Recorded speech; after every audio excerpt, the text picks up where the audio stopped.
भन्न चाहनुहुन्छ हाम्रो युवा जनशक्तिलाई? हाम्रो युवा जनशक्तिलाई सर डाँडामा घर बनाउने, त्यो घरमा ओसेरी राख्ने, सर हावा आउँछ मानले बस्ने युवाहरूलाई यहाँ आएर च्याप्प घरै उब्जाएको च्याप्प खाने भन्ने मैले चाहन्छु होइन।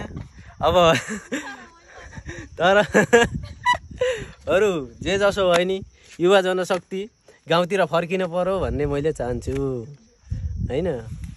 अनि के छ आजभोलि कन्दमुलतिर लागिरहेको छोड्यो? कन्दमुल होइन, अब गाउँतिर उब्जाएको सर खाँदा मिठो च्याप्प कन्दमुलहरू खाने, सर डाँडामा घर बनाउने, ओसेरी राखेर सर हावा खाँदै क्या मजाले यस्तो गाउँ छोडेर सहरतिर पसे सबै यिनी युवा जति भन्न चाहन्छु। सबैलाई गाउँतिर फर्किन आग्रह गर्न चाहन्छु। अनि तपाईँ घर भए यता त खेतीपाती केही पनि छैन त के भन्न चाहन्छु? यो सर डाँडामा हावा खाने मात्रै ठाउँ हो होइन।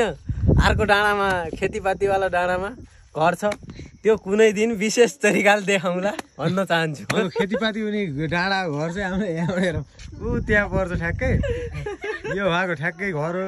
त्यस यो घरमा बेला यहाँ खेतीपाती गर्न आउनुहुन्छ। ल हस्, ठिक छ एकदम। ल बिदा भयो, बिदा टाटा।